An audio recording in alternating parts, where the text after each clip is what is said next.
El Señor esté con vosotros. Lectura del Santo Evangelio según San Mateo.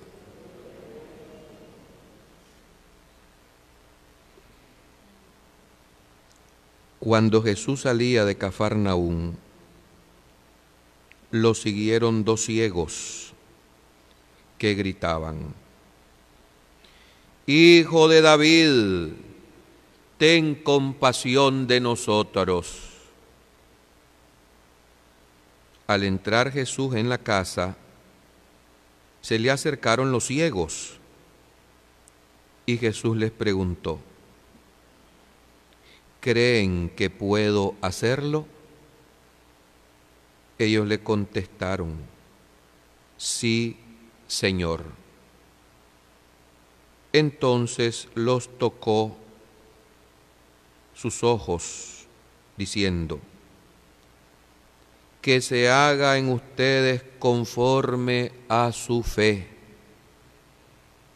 Y se les abrieron los ojos. Jesús les advirtió severamente que nadie lo sepa, pero ellos, al salir, divulgaron su fama por toda la región.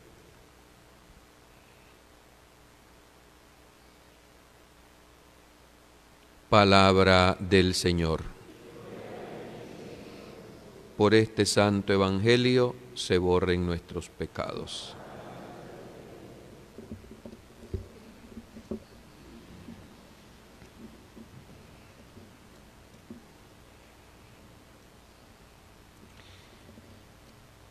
Ella sola, entre tantos mortales,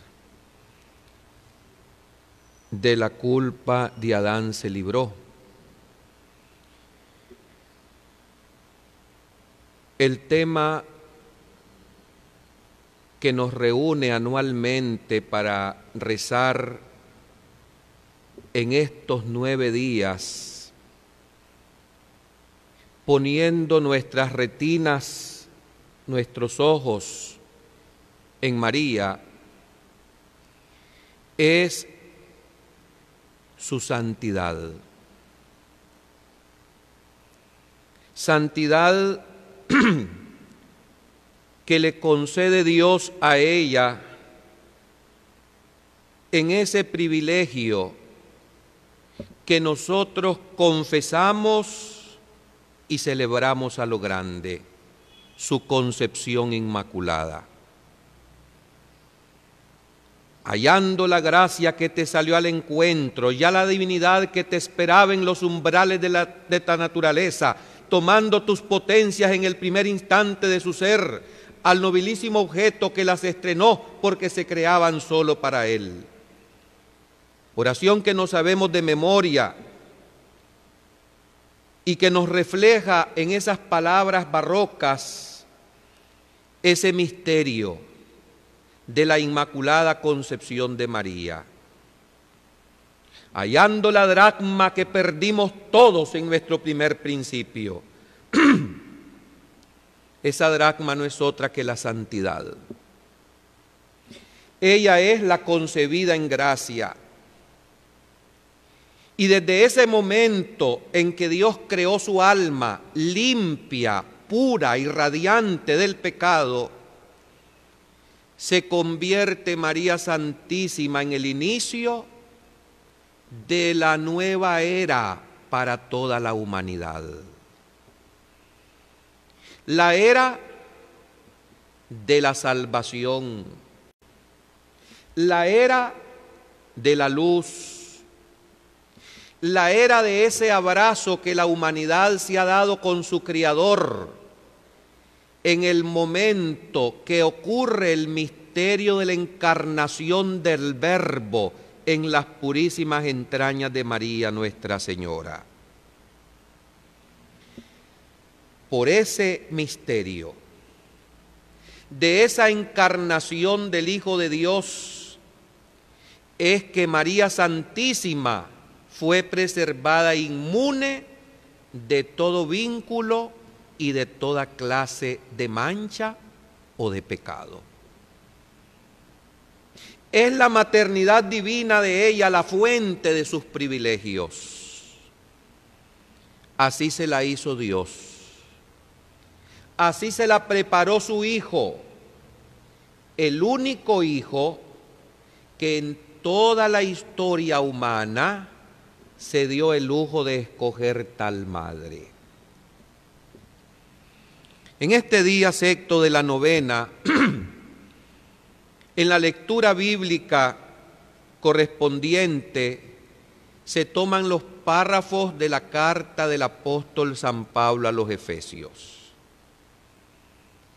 Esta lectura se retoma y se coloca como la segunda en el 8 de diciembre, el día de la Inmaculada Concepción de María. Y en esta lectura nosotros descubrimos nuestra vocación a la que hemos sido destinados y llamados por Dios, a ser santos e inmaculados en su presencia. Lo cual no es fácil. Justamente el apóstol San Pablo, cuando escribía esta carta, se cuenta que estaba encarcelado. En Roma, en la Mamertina, con cepos y grillos en sus pies y en sus manos. Y así redacta él lo que significa el reto a lo cual Dios nos ha destinado en esta vida, a ser santos e inmaculados. A Jesús se le preguntó si eran muchos los que se iban a salvar. Y Jesús, que no miente, respondió: esfuércense por entrar en la puerta angosta, porque muchos intentarán y no podrán. Y en las parábolas del reino también Jesús pone en evidencia lo difícil que es salvarse, ir al cielo. Yo creo que el sacerdote que predique lo contrario nos está mintiendo. En sus parábolas Jesús dice: muchos son los llamados y pocos los escogidos. En aquella parábola del banquete de su hijo se presenta el relato en que entra el dueño de la fiesta y ve a uno que se ha metido sin traje digno, festivo. Amigo, ¿cómo has entrado aquí sin traje de fiesta? Y la sentencia es tremenda: arrójenlo de aquí, sáquenlo al lugar de castigo. Y en otras ocasiones dice: ahí será el llanto y el rechinar de dientes. ¿Cuál es ese traje de fiesta que nos refiere Jesús en su parábola? La santidad. Ese estado de vida que nos hace diferentes al montón, que es la vocación a la que todos somos convocados en distintos caminos, en distintos estados. Los sacerdotes estamos llamados a ser santos en este estado de servicio a tiempo completo directamente a Dios, y a ese Dios en ustedes, su pueblo amado. El casado, el soltero, cada uno en su estado ha sido convocado por Dios para ser bueno, para ser santo. Ya así desde el Antiguo Testamento, en el libro de Levítico, ya ve Dios lo exige y lo pide: sean santos, porque yo, Dios, soy santo. Y en el último libro de la Biblia, en el Apocalipsis del apóstol San Juan, en esa liturgia magnífica, maravillosa que contempla el evangelista en la isla de Patmos, nos escribió: vi los 4 seres vivientes, cuyos cuerpos eran completamente llenos de ojos, y no cesaban de gritar: Santo, Santo, Santo es el Señor Dios del universo. Palabras que también nosotros en la liturgia eucarística repetimos justamente antes del milagro de la presencia real en la Eucaristía. Estamos llamados pues a ser santos y se nos ha capacitado con estas gracias de parte de Dios.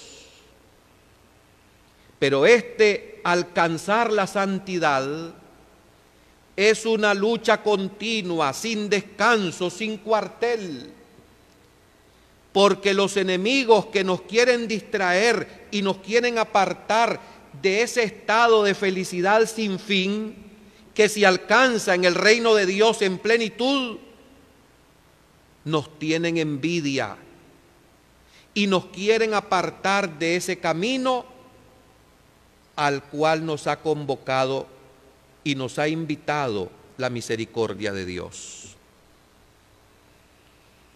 El único camino para ser santo es el camino de la cruz.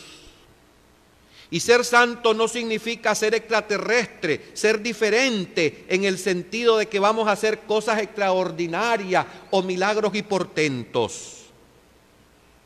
Ser santo significa hacer lo que tenemos que hacer en la vocación a la cual se nos ha llamado y hacerlo con el ingrediente importante que hace diferente las cosas, y ese ingrediente se llama amor. Si nosotros nos metemos a un estado de vida en el que nos sentimos que hemos sido convocados por Dios, las cosas las vamos a hacer espléndidamente, contando con esa gracia divina. Pero si la motivación que tenemos no es la correcta y no es anhelo de ser buenos, de ser santos, sino la de coquetear con este mundo que nos está incitando a la riqueza, al poder, al hedonismo y a tantos engaños, no vamos a ser felices en esta vida y le amargaremos la vida también a los demás. Por otro lado, vivir luchando y buscando la santidad es no perder de vista la motivación principal, que es que todas nuestras palabras y nuestras acciones sean para dar gloria a Dios. Es en la cruz donde nosotros vamos a leer la mejor de las lecciones para ser santos. En la cruz donde el Santo de los Santos ha abierto sus brazos para dar el mejor abrazo a la humanidad de todos los tiempos. En la verticalidad de ese leño o de ese madero, porque nos recuerda lo que se refiere a nuestras obligaciones con Dios. Así también nos lo dicen los primeros mandamientos de su santa ley. Sí, amarlo a Él y amarlo como se le repetía en el Shema Israel a ese su pueblo, con todo nuestro ser, con toda nuestra mente y con todas nuestras fuerzas. Y si en verdad logramos por gracia de Dios, y lo debemos pedir continuamente, amar a ese Dios de tal manera, inmediatamente como una consecuencia se dará también el signo y el símbolo de la horizontalidad de ese leño y de ese madero de la cruz. Porque si hay en nuestros corazones auténtico amor a Dios, ese amor se va a notar, se va a practicar y se hará vida en las relaciones interpersonales que tengamos unos con otros. Pero este amor, que es el que nos mueve y nos impulsa a la santidad, es muchas veces heroico. Y justamente es el madero de la cruz el que nos evoca y nos recuerda que para ir al cielo tenemos que esforzarnos por entrar por esa puerta estrecha, tomando las riendas de nuestra vida, tratando de ordenar la vida y los valores que nos mueven y nos impulsan en los días de nuestra vida. Saber que esa escala de valores que debemos mantener siempre ha de estar en coherencia y de acuerdo con lo mandatado y lo enseñado por Dios. Dice San Ignacio de Loyola que la vida del hombre es una vida de milicia, es una vida de lucha. Y en verdad, nosotros que tenemos lo que se conoce en la teología como el fomes del pecado y que genera lo que es la concupiscencia de nuestros sentidos, nos distrae de ese norte, de esa guía que no debemos perder nunca en la vida y que no es otra sino la de alcanzar la gloria celestial para la cual nos ha creado Dios.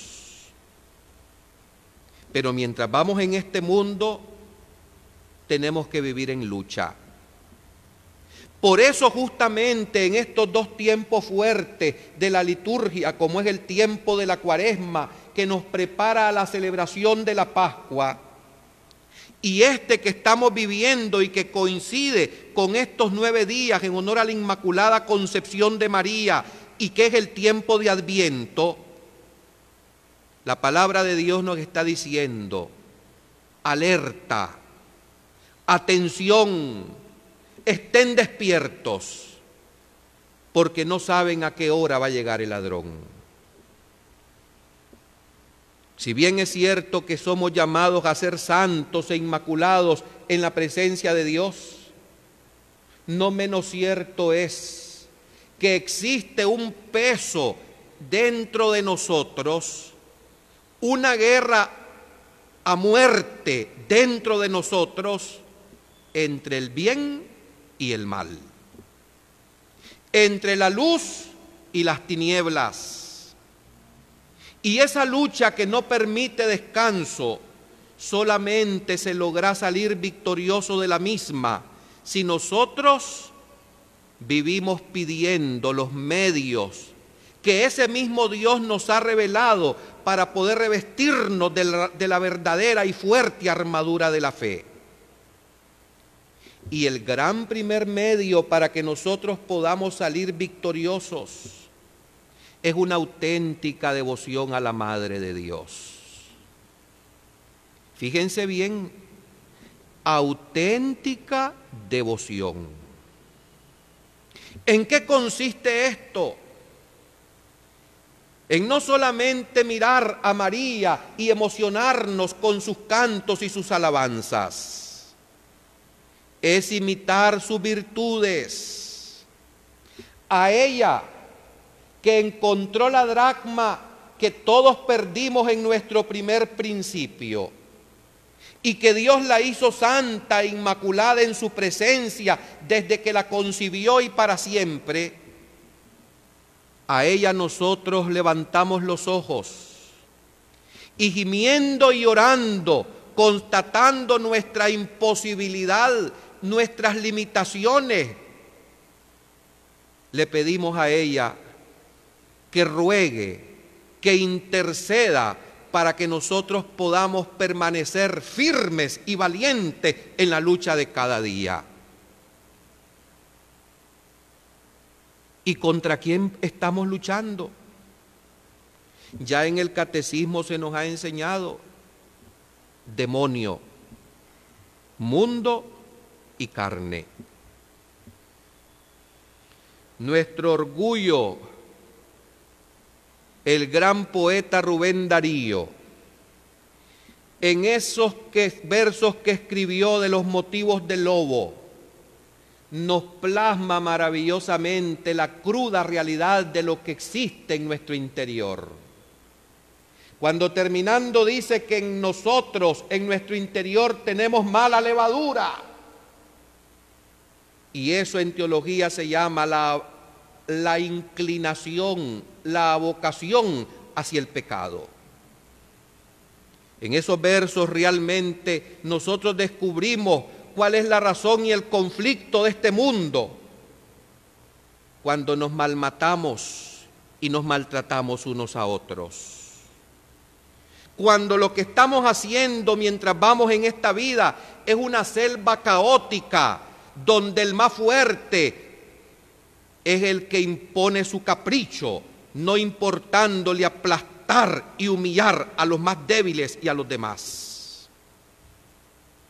Donde algunos incluso, amparándose bajo disfraces de ser buenos, saben presentarse con una buena venta de santidad que engaña en este mundo, pero jamás a los ojos de Dios.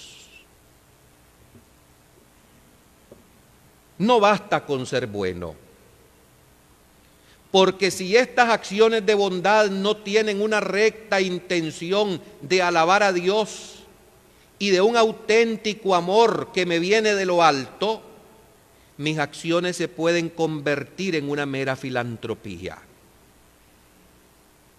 Conozco fundaciones, asociaciones que se presentan como grandes defensores de los derechos humanos. Instituciones verdaderamente fuertes, donde nosotros decimos, qué buenos son,